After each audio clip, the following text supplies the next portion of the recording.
That's what we do. Reseal. Let's go. Let's go. I told y'all. Shout out to Bird B. Pay attention. I'm here to make you an offer. To give you a chance at redemption. We are beyond redemption. What about revenge? This isn't just pursuit of revolution.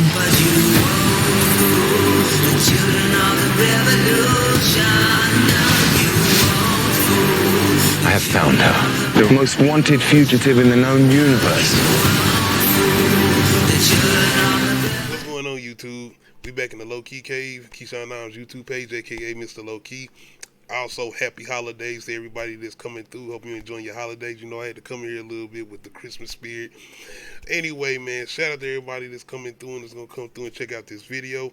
But we are back with another movie review. You know, I'm not going to keep this on my head the whole time, but you know, Christmas spirit, man. Happy holidays to everybody out there. But your boy Zack Snyder has the perfect gift for you this holiday season with a new sci-fi epic, Rebelmoon Part 1, A Child of Fire. I was really looking forward to this, man. I was thinking, being that I am not a Star Wars person. I've watched Star Wars. Like, I've watched some movies here and there. I even watched the TV show The Mandalorian. But I'm not a Star Wars person. I'm not familiar with the lore like that, characters and all of that. Of course, I know Luke Skywalker, Darth Vader and all of that. I even kind of got a little hints of the prequels or whatever, you know, Anakin Skywalker and all of that. But with all that being said, I was wondering or thinking that I was going to finally get my Star Wars with Zack Snyder and what he had for us. Everybody know the story about this movie. It was supposed to be a Star Wars movie. It was pitched to Disney, I think, or not Disney, George Lucas, I don't know.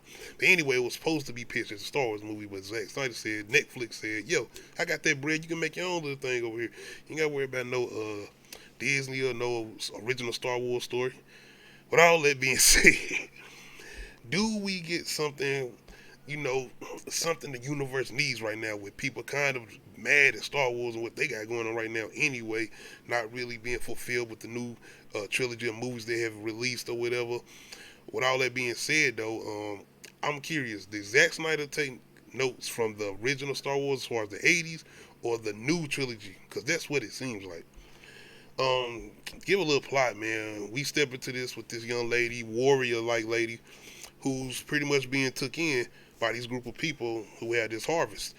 And then we pretty much got these big space invaders or whatever you want to call them, coming from wherever they call the Mother Earth or what, some shit like that. And they pretty much coming in saying, we want your harvest. You know what I'm saying? We need all that. We want all of it. It's very, very typical as far as the story. You got these group, as far as this very low-key village, just not too, like, these people don't have too many resources. They're doing the best they can get by with. But then you got these big galactic guys coming in telling them they want to take everything. But you got this one standout person, this one person who's got this very epic background, a very mysterious person, and she just can't let this slide, or she just can't let these Vaders come in. The shit is nothing original. Ain't nothing wrong with that. But the whole thing was just set up, and whatever they trying to give us, we, like, don't care. Let's just get this out the way. You don't give a shit about these characters. Is this my opinion? Maybe. You don't care about none of them. So going into this with her, it's like, I'm just waiting to care why I want to root for you and what you got going on, as far as not only trying to help these people out, but go up against these galactic space invaders or whatever the fuck you want to call them. No, we don't get none of that. Once again, I've been very advocate for this movie and what Zack Snyder is trying to do, because the thing about Zack Snyder is, give or take, are we going to get some characters that we really care about? Maybe we not, maybe we is.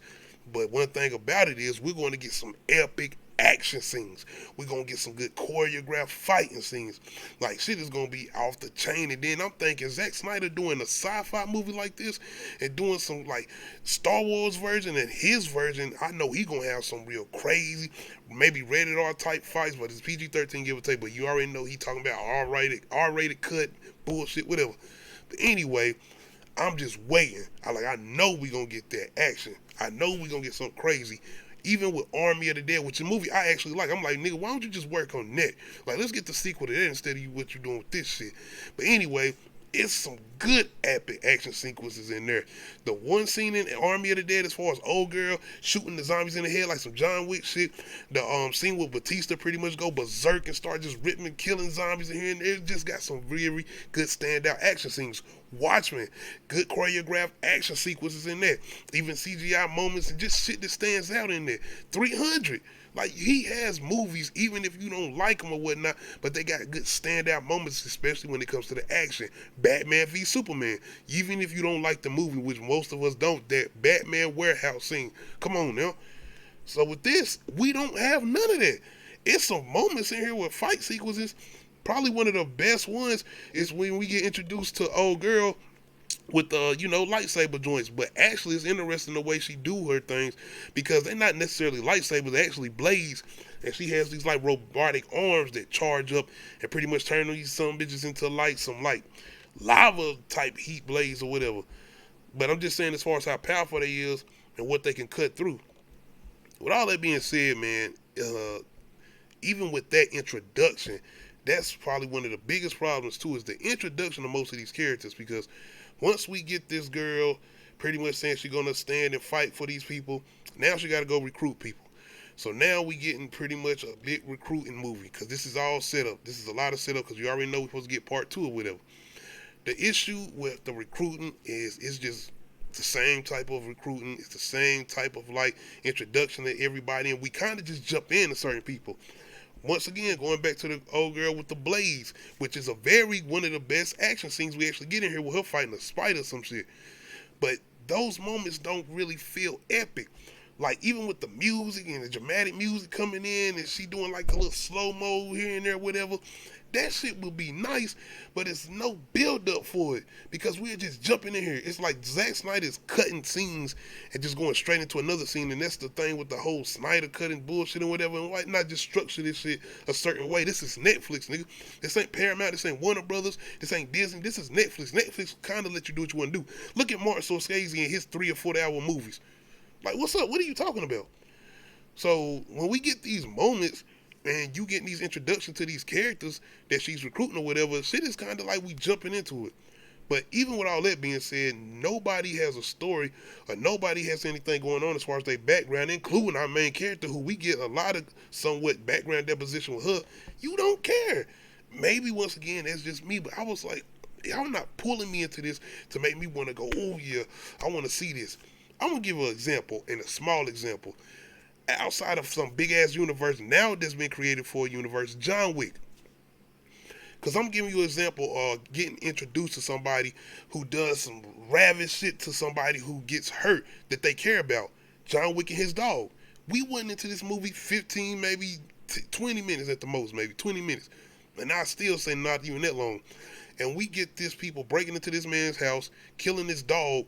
But it's something that we took from that, where we was like, oh, we want to see him do this. Like, we want to see this. We want to see him go get that get back. And these weren't like some like very in-depth villains or whatever as far as John Wick. It was just like the drive and the intensity of watching him go through what he was going through and really kind of being nonchalant about it, and then just everything that built up to that moment. And I'm comparing that because with Rebel Moon, we kind of get that scene in the beginning. Once again, it ain't nothing new, but the whole thing with the introduction of the villain and him killing somebody, and it's like, where is that moment where you like, oh, I want to see her go get him. Oh, I want to see her go get him. And I don't feel like we got that. Even when we get the moments where you got the soldiers who stay behind after he make his threats about what he want from them and whatever, and you got the scenes where the soldiers who stay behind are pretty much trying to harass the people or assault the people or whatever, and she come in and do what she do, it's still nothing urgency there. It's no urgency like, yeah, oh, here we go. Let's go get it. This nigga, boy, Zack Snyder, once again, I was looking forward to this. I was rooting for you, Zack Snyder. I don't hate this movie, by the way, but there's nothing new and original about it, and there's other movies out here that's way better than this. Even a movie like The Chronicles of Riddick. Let's kind of talk about these references to this. For one, The Chronicles of Riddick, and I know people with Chronicles of Riddick kind of came in and wanted to do their own Star Wars when they should have stayed in the horror element like they did with Pitch Black. But still, I enjoyed Chronicles of Riddick.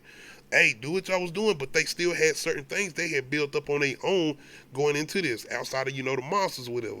The Magnificent Seven. And I know it's an original one, but I like the remake of this. And I like the recruiting when they was working on Denzel, Chris Pratt, and these characters. Like, for example, if people died in this movie, Rebel Moon, if the people she started recruiting and then all of a sudden they got into these epic battles or whatever and people started dying, you wouldn't give two shits. I wouldn't care. And it's even a moment in here, by the way, shout out to Ray Fisher and his character Blood Wax or Blood Axe or whoever the fuck his name is. He has a moment where I'm like, okay, finally a character that I'm actually getting convinced that I want to see do something, because he has his little speech or whatever, give or take, the dialogue might not be perfect, but still, he's convincing me. And I'm like, okay, finally somebody convincing me, because our main character ain't doing it right now. But when Ray Fisher come on and we kind of get him in this moment where he's kind of talking for his people or whatever, because they're trying to recruit him to come join the battle, and that's another thing with the recruiting. It just adds on and on. The convincing of the recruiting, some of these moments don't make sense of why y'all would even go join this fight. I'm sorry. It's like, why? Why do I need to do this? Once again, you got to say yes. You got to have a movie. Man, the villain. Let's talk about him, man. Let's go ahead and just get into the villain. But before I get there, once again, the comparisons. Of course, we already know Star Wars. But these, the main two of the movies that I have watched that I got more common with me, that I would say is the ones that they damn sure are ripping off as far as Zacksnyder when it comes to the Chronicles of Riddick, the Magnificent Seven. And once again, I know the Chronicles of Riddick is doing its own ripping off. But even with Star Wars, people have talked about this. Star Wars was like somewhat of an original rip-off of Dune, right? And that's a movie that I'm really not familiar with, but I've heard about it and I've seen it. Especially when they was just about to do the new Dune that came out or whatever. But anyway, nothing about this leads up to nothing where you got any anticipation, especially with the standoff with this damn villain, Nicholas Hoult. And I know that's not Nicholas Hoult, but man, he is so fucking traditional. He is nothing original. He is just all of what you would expect of a typical damn villain, especially a space damn villain. Nothing about him. And then when we get our big epic kind of fight at the end, we get this kind of tease, and I was like, oh, they about to do the Darth Vader shit, or they about to do the Anakin Skywalker shit. Like, they about to do this whole transformation, because you know it's supposed to be Star Wars, and you know the whole ending. Come on now, we knew it was coming. But they don't do that. No, they don't do that. They actually go into, like, we're going to steal some more shit as far as Zack Snyder. And I don't know if people, y'all catching this, but they kind of went into Terminator mode, then the Matrix. Like, straight up, both of them, like, putting them together. And they probably was thinking, like, kind of, you know, Terminator Matrix kind of got that little element as far as, you know, the whole thing with time traveling. But kind of those whole, Matrix don't time travel, but still, just the whole thing with them logging in or whatever, with the computers and all of that. But anyway, they went into this whole shit, which I guess I won't spoil for y'all as far as the ending, but it definitely started to go into the Terminator Matrix format. So I'm thinking, are we going to do that with part 2? Are we gonna start moving out of Star Wars territory and do more Terminator Matrix? I don't know. Yeah, man. Once again, it ain't even to me about enjoying this, because it's hard to say.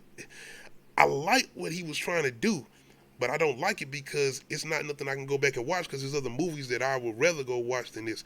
Even with Star Wars, once again, I'm not familiar with Star Wars. I'm not on Star Wars like that, but Rogue One, it's a movie I did catch.